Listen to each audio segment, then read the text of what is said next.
One day or day one, you decide. In the chronicles of ancient Greece, there lived a wealthy merchant by the name of Zeno. There came a particular day that Zeno decided to embark on a voyage, which was expected to go smoothly. Unfortunately, fate wove a different narrative. The ship that carried Zeno and his goods found itself trapped within the clutches of turbulent tides. In the span of a heartbeat, all he had ever worked for was taken away by external factors he couldn't control. Yet, what set Zeno apart from mere mortals was not his collection of material wealth, but his resilience. Zeno emerged from the wreckage not as a man deprived of his riches, but as an embodiment of mental calmness. Now, imagine you were in Zeno's place. How would you react? Good evening, ladies and gentlemen. My name is Meira Rozario, and I'm going to be speaking about the profound journey to self improvement. This subject holds a unique significance for me as I myself have set sail on this transformative voyage. And I am confident that I can be of assistance in initiating your own. So, self improvement. It's not about being perfect right away, which is pretty much impossible. It's more about getting better over time. Think of it like a video game. You're not instantly the pro player, but you're progressing at each level. The secret to success varies. An example is some people thrive by getting more than 9 hours of sleep, while others can function on just three. What works for others may not necessarily work for you. Why? Because everyone has different aspirations. If a specific habit doesn't resonate with what you're trying to achieve, it may not be effective for you. There are points to take into account when building a plan for yourself. Self improvement is a highly individualized process, and people have differences in personality and life situations. Effective self improvement often requires tailoring advice to your strengths, weaknesses, and circumstances. It should encompass both personal development and external achievements. Balancing these two aspects ensures a well rounded and fulfilling journey towards becoming the best version of yourself. Remember, self improvement is a journey of trial and error. It is critical to assess each piece of advice and adapt it to your needs. If a specific technique doesn't work for you, don't perceive it as failure. Instead, continue seeking advice that aligns with your goals. Even though it probably sounds like it, my purpose here today isn't to lecture you about what you ought to do with your life.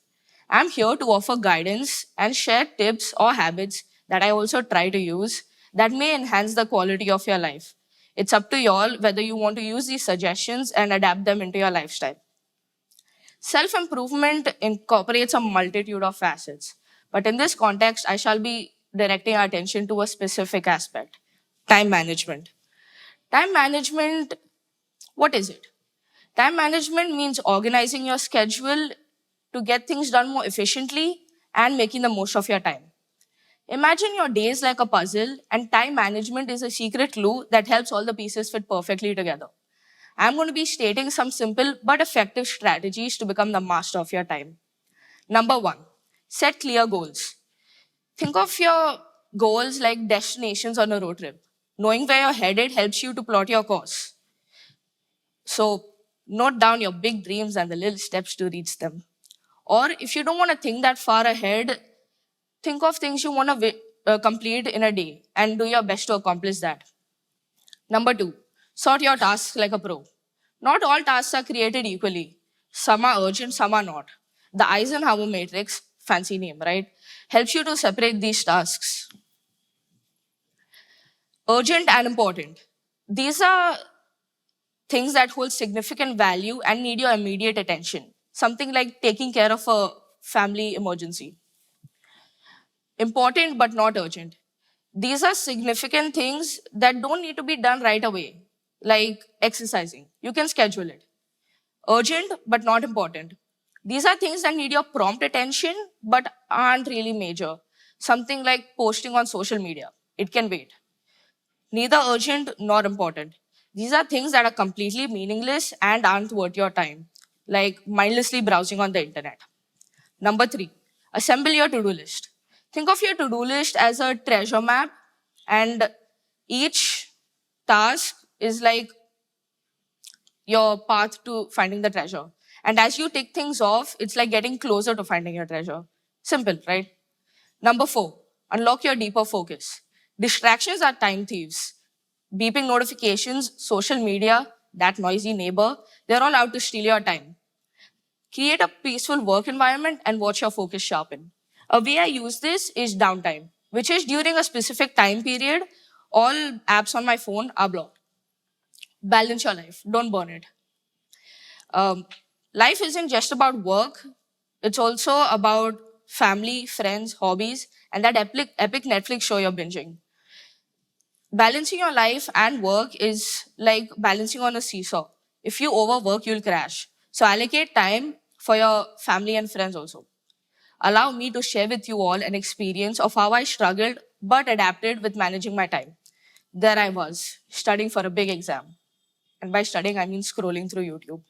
Then, out of the blue, I stumble upon a motivational video that inspires me to get off my phone and do something productive. That resulted in me hitting the books for 3 hours straight. And I finished about 4 out of my 6 chapters.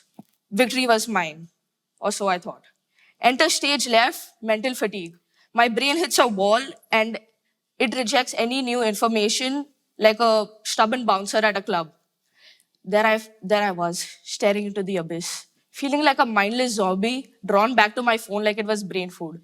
Fast forward to 3:30 a.m. when I finally decided to sleep. Sorry, mama. It wasn't that it was too late that I realized that I needed to manage the time periods I studied in better.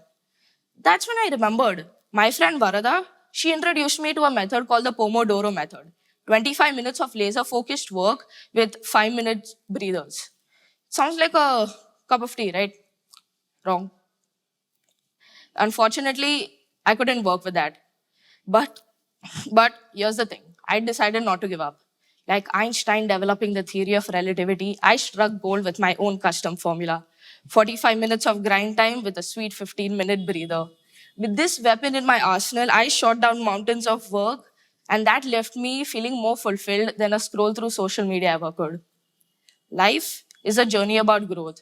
There isn't going to be a time where you stop learning and growing. Picture yourself as a work in progress with every day and experience shaping you into who you're meant to be.